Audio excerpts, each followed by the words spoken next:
নমস্কাৰ দৰ্শকসকল আমি সকলোৱে জানো যে ব্যাসদেৱে মহাভাৰত ৰচনা কৰিছিল আৰু মহাভাৰতত এক গুৰুত্বপূৰ্ণ ভূমিকাও পালন কৰিছিল কিন্তু ব্যাসদেৱৰ জন্ম ইমান সৰল নাছিল তেওঁৰ জন্মৰ লগত জড়িত হৈ আছে এক ৰহস্যময় অদ্ভুত কাহিনী খৰগৰ এজনী অপেশ্বৰীয়ে ভক্ষণ কৰিছিল এজন ৰজাৰ বীৰ্য আৰু তাৰ পৰাই আৰম্ভ হৈছিল ব্যাসদেৱৰ জন্ম ৰহস্য সম্পূৰ্ণ কাহিনীটো কেনে ধৰণৰ আজিৰ এই ভিডিঅ'টোত তাকেই ক'বলৈ ওলাইছো এসময়ত চেদি ৰাজ্যত এজন অতি ধাৰ্মিক সত্যপ্ৰতিজ্ঞ এজন ৰজাই ৰাজত্ব কৰিছিল যাৰ নাম আছিল উপৰিচৰ ৰজা উপৰিচৰে ইন্দ্ৰ দেৱতাৰ পৰা বৰ লাভ কৰাৰ অৰ্থে দেৱৰাজ ইন্দ্ৰক তপস্যা কৰিছিল দেৱৰাজ ইন্দ্ৰই ৰজাৰ তপস্যাত সন্তুষ্ট হৈ ৰজাৰ প্ৰিয় কাৰ্য সম্পন্ন হোৱাৰ অৰ্থে মণিমুকুটাৰ দ্বাৰা সুশোভিত এখন দিব্য বিমান প্ৰদান কৰিলে ধাৰ্মিক ৰজা উপৰিচৰে দিব্য বিমানত আৰোহণ কৰি আকাশত বিচৰণ কৰি ফুৰিছিল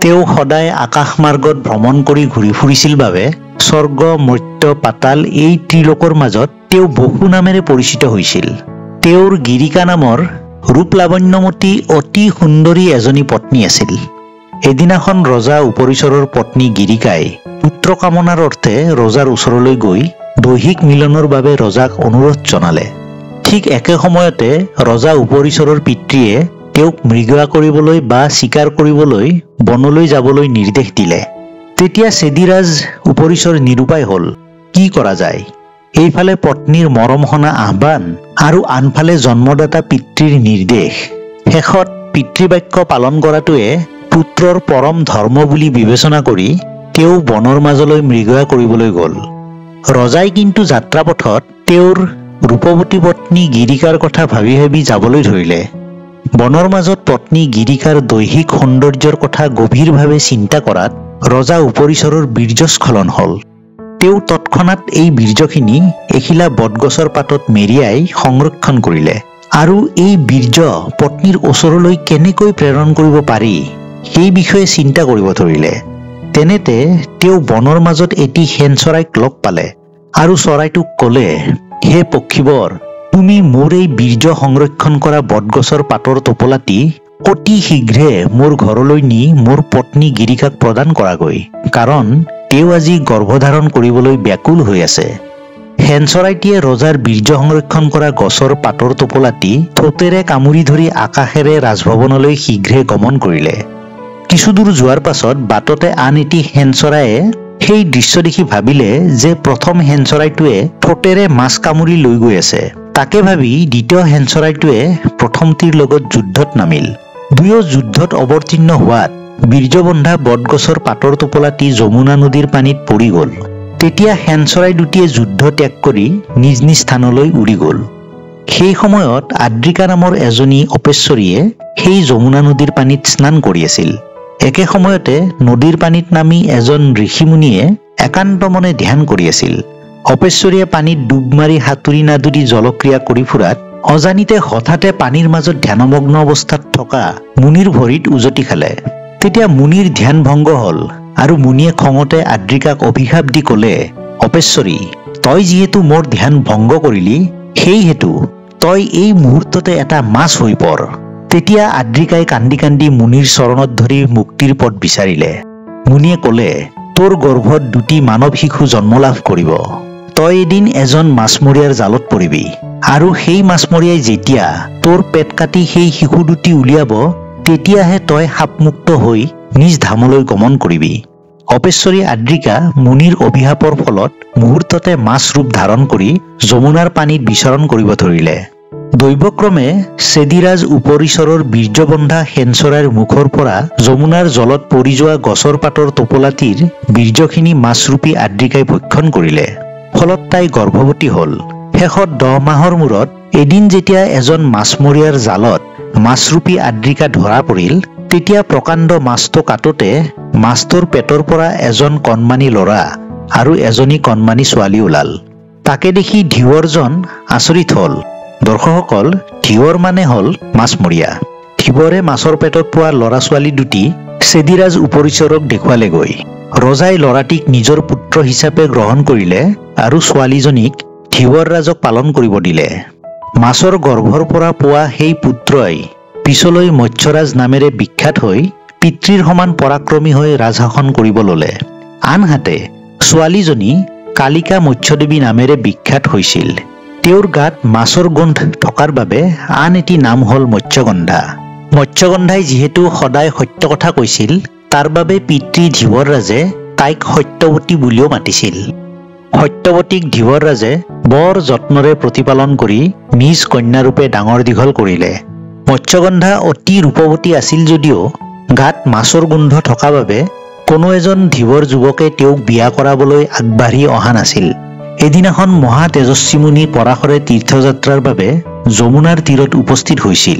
সেই সময়ত সত্যৱতীৰ পিতৃ ধীৱৰে দুপৰীয়াৰ আহাৰ গ্ৰহণ কৰি আছিল।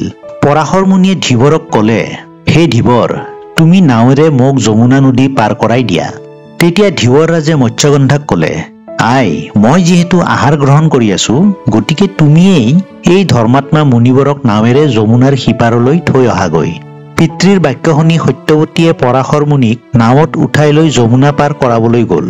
কিছু দূৰ যোৱাৰ পাছত সত্যৱতীৰ অপৰূপ সৌন্দৰ্য দেখি পৰাশৰ মুনি কামাতুৰ হৈ পৰিল আৰু মুনিয়ে মৎস্যগন্ধাৰ সোঁহাতত ধৰি দৈহিক মিলনৰ বাবে আহ্বান কৰিলে।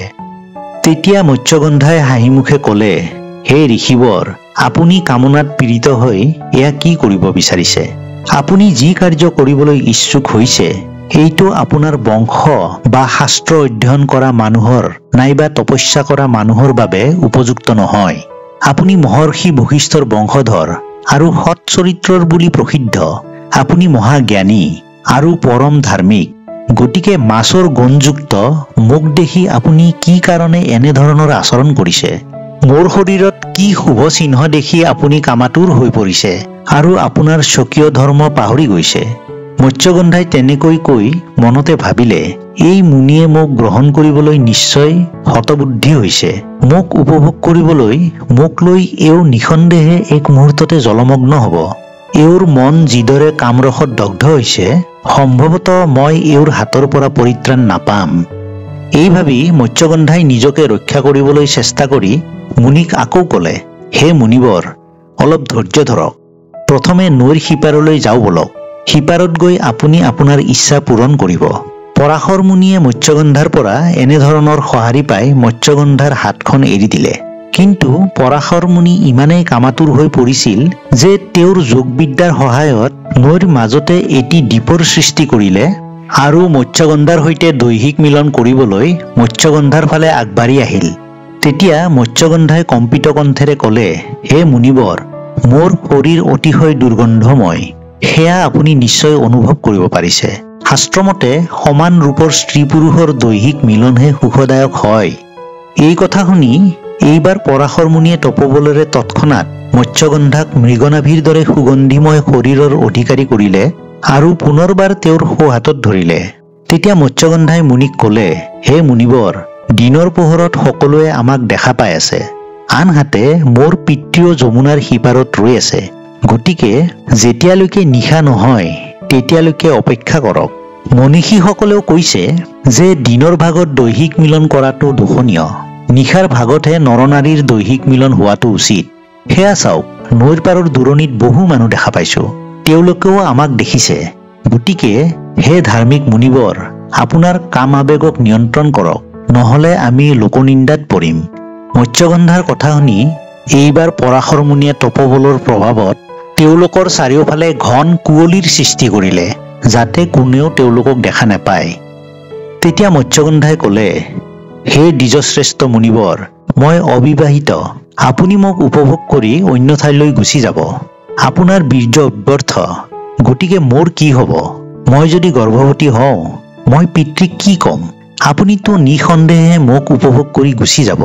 গতিকে মই কি কৰিম কওক?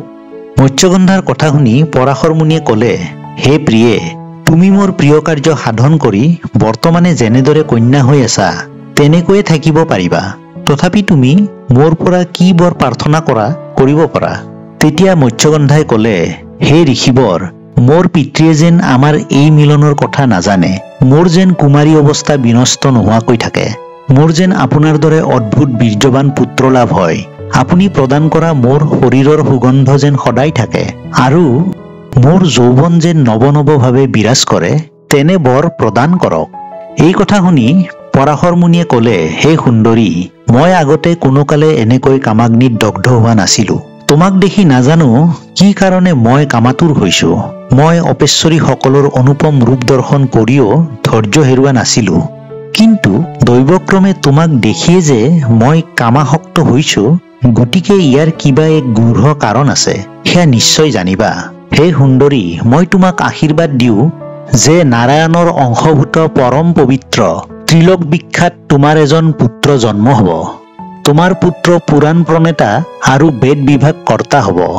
পৰাশৰ মুনিয়ে এইদৰে মৎস্যগন্ধাক বৰ দিলে আৰু মৎস্যগন্ধাক উপভোগ কৰি যমুনাৰ পানীত স্নান কৰিলে। তাৰ পাছত মুনিয়ে সেই স্থান ত্যাগ কৰি অন্য ঠাইলৈ গুচি গ'ল। লগে লগে সত্যৱতীয়েও গৰ্ভৱতী হৈ যমুনা দ্বীপত এটি পুত্ৰ সন্তান প্ৰসৱ কৰিলে। অতি বীৰ্যৱান মহাতেজস্বী এই পুত্ৰ সন্তানটিয়েই হ'ল ব্যাসদেৱ। তেওঁ বিষ্ণুৰ এক অংশ হিচাপে জন্মগ্ৰহণ কৰাৰ বাবে জন্মৰ লগে লগে তেওঁ কিশোৰ অৱস্থা পালে। সেয়েহে জন্মগ্ৰহণ কৰিয়েই ব্যাসদেৱে তপস্যাত মনোনিৱেশ কৰিবলৈ ইচ্ছা প্ৰকাশ কৰিলে। মাতৃ মৎস্যগন্ধাক তেওঁ ক'লে, হে মাতৃ, আপুনি এতিয়া যলৈ ইচ্ছা তলৈ যাওকগৈ। ময়ো এই মুহূৰ্ততে তপস্যা কৰাৰ অৰ্থে আন ঠাইলৈ গমন কৰিম।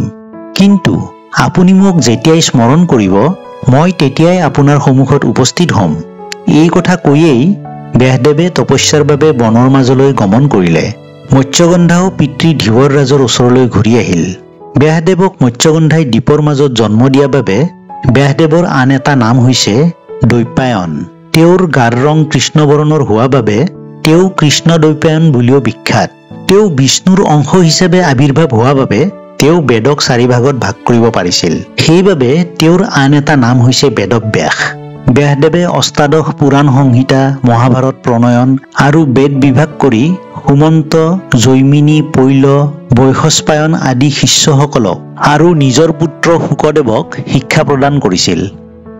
দৰ্শকসকল, আজিৰ এই ভিডিঅ'টো আপোনালোকে কেনেকুৱা পালে এই ভিডিঅ'টোৰ কমেণ্ট বক্সত কমেণ্ট কৰি জনাবলৈ নাপাহৰিব। আৰু যদিহে ভিডিঅ'টো ভাল পালে অনুগ্ৰহ কৰি ওচৰতে থকা লাইক বাটনটো প্ৰেছ কৰি দিব। আৰু এতিয়ালৈকে যদি মোৰ এই চেনেলটো ছাবস্ক্ৰাইব কৰা নাই, ছাবস্ক্ৰাইব কৰি ল'ব আৰু ওচৰতে যিটো বেল আইকন আছে বেল আইকনটো প্ৰেছ কৰি ৰাখিব। তেতিয়াহ'লে আগলৈ আহিবলগীয়া এনেকুৱা ধৰণৰ ভিডিঅ'সমূহৰ আপডেট আপোনালোকে পাই থাকিব। গতিকে দৰ্শকসকল, আজিৰ ভিডিঅ'টো এইখিনিতে শেষ কৰিছোঁ। ধন্যবাদ।